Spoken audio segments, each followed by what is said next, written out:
Hey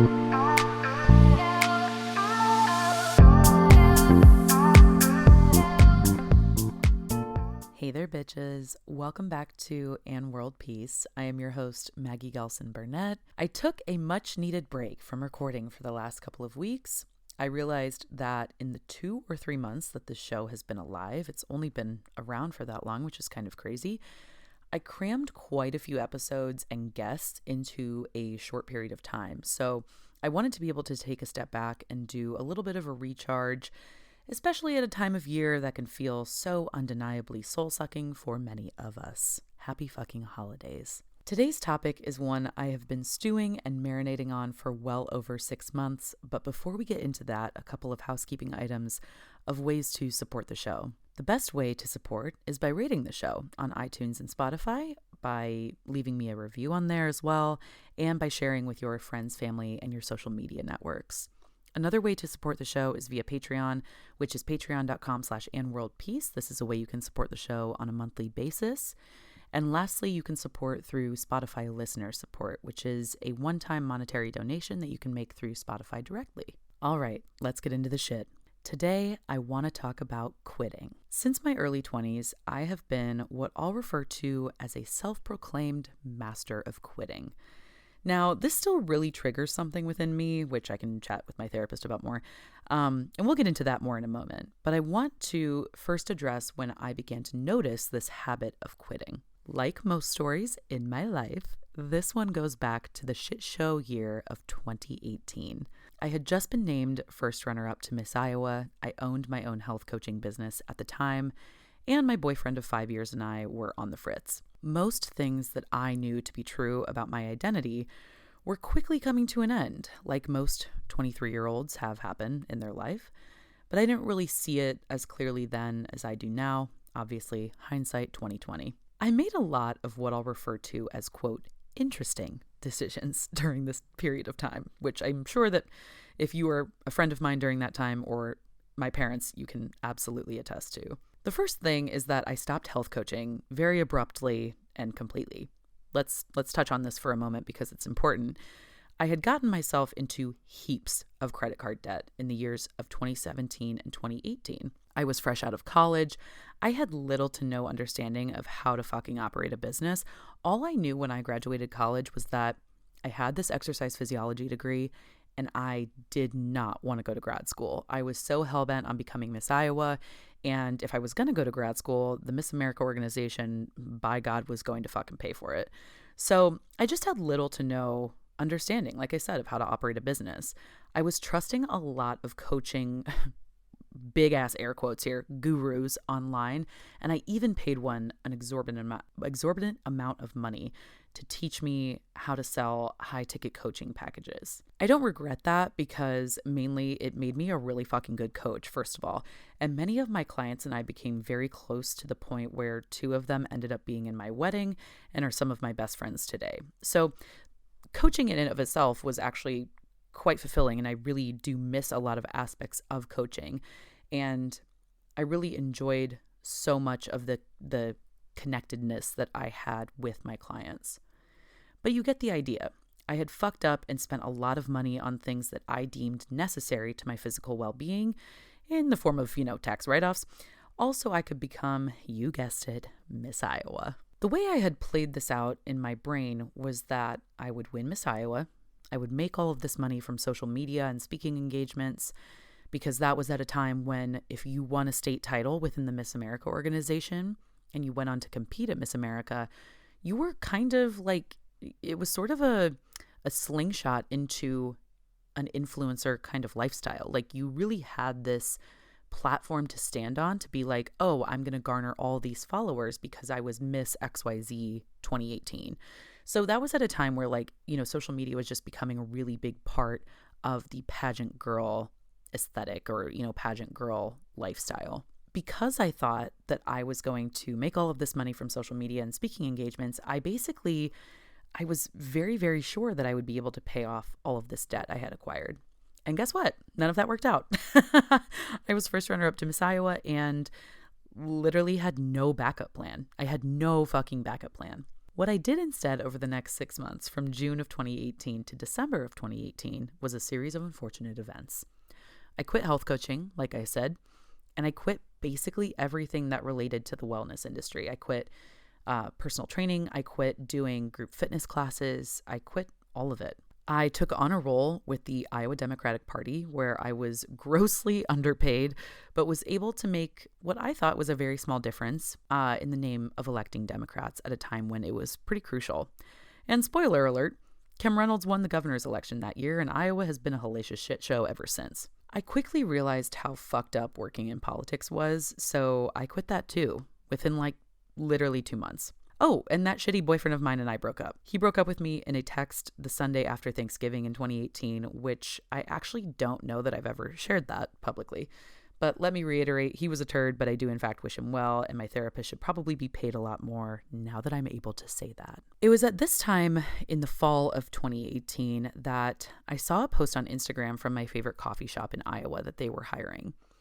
What transpired was sitting down with a man that I had known since I was 16, the owner of this coffee shop, and a conversation ensued that I still refer back to on a regular basis as one of the best and most difficult conversations that I've basically ever been a part of. This man's name is Jay, and he was wonderful and brilliant and took me in on his staff at a time when I really desperately needed it, both monetarily speaking and for my mental health. And I was able to work with a lot of really amazing people who sort of felt like, it kind of felt like the land of misfit toys at the time. Like we all just were sort of in these really sort of challenging times in our lives and stages of transitions. And we all really meshed well together, I think, because of that. So Jay sat me down to, quote, interview me, which is a loose term here, again, because I had known him for so long. And I remember Jay asking me after I had explained, this horrifying summer I had had. And he said, well, if you're not Miss Iowa and you're not a health and wellness girl anymore, then who are you? And it stunned the shit out of 23-year-old me. And again, I think back on that conversation frequently and with a lot of love. And I think I'm very grateful that somebody, had sort of the audacity to ask me that at the time. Because again, it was a really jarring sort of thing for someone to say to me. But again, that was almost 6 years ago, and I still think about that conversation all the time. About 9 months later, I quit that job too. So hopefully you're seeing a pattern here. And I packed up and I moved to New York. I had never been to New York, but I said to myself at the time, I basically was like, if I could go and do anything, what would I do? And the first thing that popped into my head is I would go and become a Radio City Rockette. And so I did that. I went to New York and I trained my ass off. I worked with the best coach in the industry. She's had over 50 students go on to become Rockettes. I'm still in contact with her, and she became and still is a real source of inspiration for me. I began working a more, quote, corporate job with SoulCycle, if you can call anything as it relates to SoulCycle corporate in the traditional sense. And I quit that too. And after COVID, I quit dancing. So let's just kind of recap this. I quit pageants, dancing, baton twirling, health coaching, being a barista, working for the Iowa Democratic Party, working as a fitness instructor, all within a 2-year period. And I don't regret a single moment of it. I didn't quit a lot of those things permanently. I quit some of them permanently, but a lot of them have sort of made their way back into my life at times when I really needed it. I find that what may perhaps be more important than knowing when to start is knowing when to stop.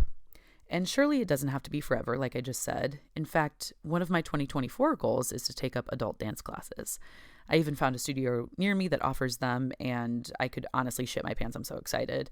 I haven't taken a real dance class since I was at Broadway Dance Center in New York, and those classes always just brought me so much joy. So I really cannot wait to experience just movement of that kind again. And it was such a pivotal part of my upbringing and all of that. So I'm really excited about it. I also decided that I want to teach baton lessons, which again is something that I haven't done in a really long time. But, baton twirling it was so pivotal in my upbringing and in making me who I am today. I am a performer at heart. That is what I love to do. It's kind of like, for me, the truest expression of myself is almost always I guess, conveyed best when I'm performing. And performing now for me looks a lot different than it did when I was, obviously 7 or, 15 or 21 even. I don't put on insane fucking makeup and look like a drag queen anymore and dance to insane songs. But, this for me, this podcast is even a way of performing, and or more self-expression really is what I'm trying to get at. So yeah, I'm really excited about that. I also decided that it's totally fine and great and well if I want to share about health and wellness again as well. I have a really extensive background in health and wellness, so it kind of makes sense that I would want to do something like that. I started this podcast, which directly relates to my time in pageantry. So, like I said, you don't have to quit things forever, right? They might resurface in your life in a way that is different than when you started them. And that's a really beautiful thing, I think. You have to know when to quit, and you must make those decisions swiftly, in my humble opinion, because at the end of the day, no one fucking knows how much time we've got. So quitting is just as important as taking on anything new. I think you should quit, and you should quit often, and that has become a mantra for me. To remember that if it doesn't align with what the fuck I want out of this singular go-around in this world, I should probably get the fuck out of it. So this brings me to the last couple of years. Some of you may know this, but in June of 2022, about 4 months before my wedding, I opened an online boutique. And I learned every single fucking thing that I could learn about online boutiques, okay? Because if I was going to do it, I was going to do it right. I opened it. It was a hit, And then honestly, I fucking hated it. My initial idea for Fuck Girl the label was to make cheeky one-liner t-shirts and accessories. That was like how it started during COVID. That was really what my intention was. And then what I got sucked into was the world of online fast fashion as it relates to boutiques. And I just wasn't having any of that. It didn't feel authentic to me anymore. And I was, also getting married at the time, and that shit made me a fucking crazy person. So again, I stopped. I quit. I deactivated the Instagram associated with it. I closed up shop. And I said to myself, I promise to revisit this, and I promise to do it in the way that I wanted to do it properly, like how it really had initially inspired me. And what do you know? I started creating designs the other day for Fuck Girl, so my hope is to have that up and running again by February. In September of 2021, a friend approached me with a job opportunity to work at a tech company. I said yes, and I jumped at the chance for a remote job with cushy benefits. This served its purpose, because at the time, my husband and I, we were preparing to buy our first home in a different city. We were preparing to then move cities, and he was transitioning in his career too.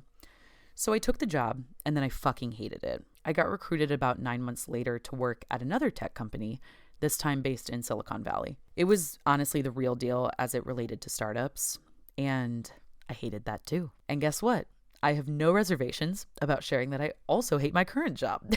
So what I've learned is that corporate America and a traditional 9-to-5 will never be for me, no matter what way you slice it, no matter how you present it on a lovely platter. To me, it's never going to appeal. I relate this to my career a lot when I speak about quitting things often.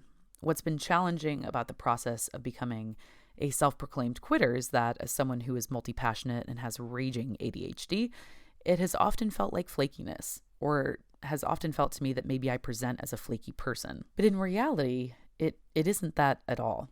It's that I have boundaries for myself, I have expectations of myself and my life, and if it's something that doesn't fit in with those, it doesn't work for me. And I think what's so hard about this is that I know so many women who are multi-passionate and want to do so many different things, and who very often hold themselves back from doing said things because they don't want to appear, quote, spacey or inconsistent or flaky, when in reality, trying and doing and experiencing multiple things, sometimes all at the same fucking time, is literally the cornerstone of the human experience. And I think we'd all be a little less fucking miserable if we just let ourselves explore what we actually want to fucking do, rather than sitting behind a desk waiting for life to happen to us while some micromanaging piece of shit tells us over a Zoom call what we need to do to better ourselves. At the new year, it's a time when a lot of people say that you should start things.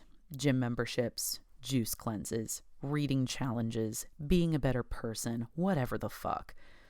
And that's all fine and well, but I encourage you to take some sincere inventory, and take that inventory and ask yourself, what in the ever-living fuck can I remove?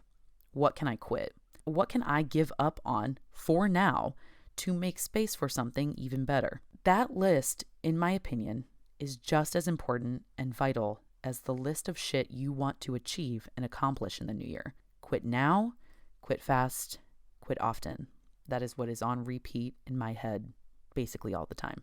May 2024 be filled with plenty of quitting and as many things as you want to pursue that make your heart and soul feel like it's just going to climb through the fucking ceiling and explode into Elon Musk's whatever the fuck that prick's name is, stupid fucking jerk-off rocket ship. I am sending you all of my love.